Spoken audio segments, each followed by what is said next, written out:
Mad or no?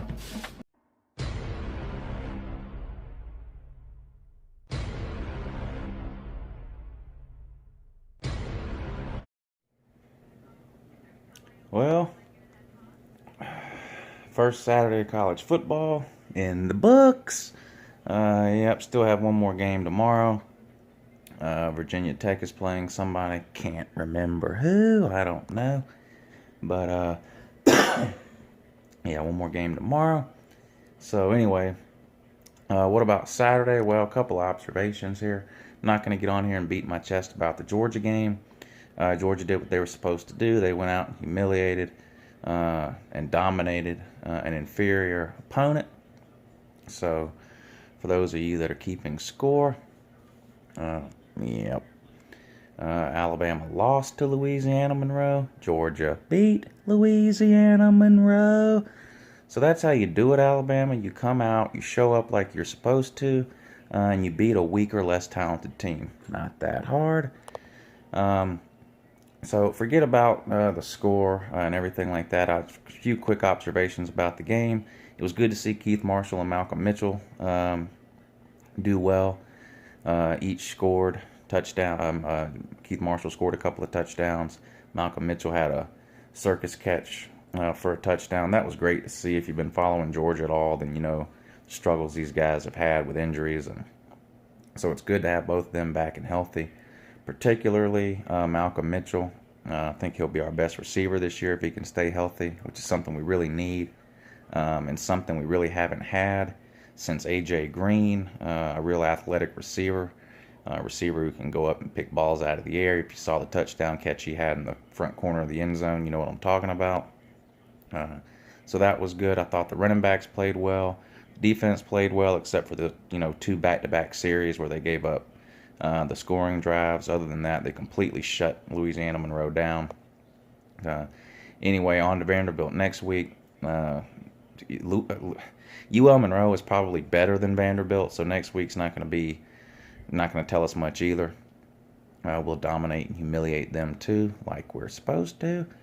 But anyway, on to some other observations. Cattle Dog, if you're still alive, and to be honest, I'm not sure if you are.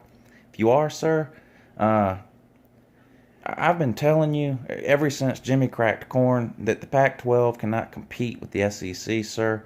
You beat your chest about Arizona State and all these Pac-12 teams. Arizona State was 10-2 or something last year. Texas A&M was a middle-of-the-road SEC team. Coming into the season, Arizona State was ranked 14. A lot of people even had Arizona State picked to win the Pac-12 and go to the college football playoff. Most people have Texas A&M picked to finish 4th in the SEC West. What happened? The same thing that has always happened. Texas A&M beat the brakes off of Arizona State. Now, if you know anything about college football at all, you saw this coming a mile away. Arizona State is 0 for their lifetime against the SEC.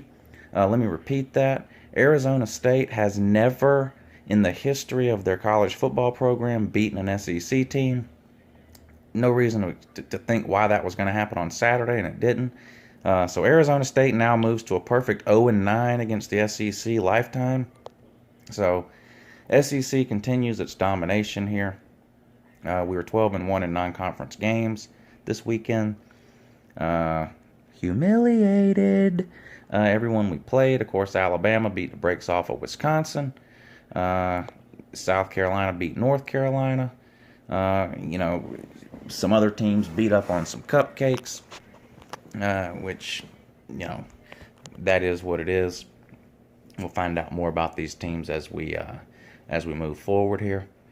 But, anyway, some observations. Alabama's run game is the real deal. Derrick Henry's a good running back. Alabama's front seven is legit. They still have no field goal kicker. Their place kicker is complete garbage. Nick Saban, for all his talents, he cannot find a place kicker to save his life. That continues now. Your secondary, not impressed there either. I'm not trashing you. You guys came out, played a ranked team, a Power 5 team. and you pretty much dominated, especially in the second half. It was a little bit competitive in the first half, but you did dominate them in the second half. Congratulations. Of course, you're still going to lose 5 games this year. If you go back and watch my video, I already said you were going to beat Wisconsin, so I wasn't counting Wisconsin as one of your 5 losses. However, we'll see what happens in 2 weeks when you play Ole Miss, which beat you last year. Wouldn't surprise me at all if they beat you again this year. I think they just scored another touchdown from Saturday's game. They won something like 76-3 or something against whatever high school they played. Yep. South Carolina, even though they beat North Carolina, the better team did not win that game. South Carolina got outplayed for the majority of that game. I will give them a little bit of credit. Their defense was better than I thought it would be. I thought they would give up at least 30 points to North Carolina, which, if it wouldn't have been for some terrible, terrible interceptions that North Carolina threw, then that would have been the case. But your quarterback play is worse than ours was last year, which is embarrassing. Your running backs aren't impressive at all. Your defense, even though it's slightly improved, I'm still not impressed there. As far as I can tell, you only have 1 player on your entire team that would even start at most other places in the SEC, and that's Pharaoh Cooper. Everybody else on your team is a bench player that has somehow wormed their way into a starting position, probably because you have little to no talent on your team. Steve Spurrier's on his way out the door. 1 more year, 2 at the most. Not impressed with them at all. Vanderbilt, what are you doing in the SEC? That's great that you're a private school and charge astronomical tuition. That's amazing. But your football team is a disgrace. That coach you brought in is way, way, way over his head, doesn't know what he's doing, and that's painfully obvious. You were a joke and an embarrassment last year, and it looks like it's going to continue for this year. You lost to something called Western Kentucky, which as an SEC school is inexcusable. You're embarrassing to the rest of us. You're just a joke. Nothing really else to say about the rest of the teams. Well, let's talk about Auburn.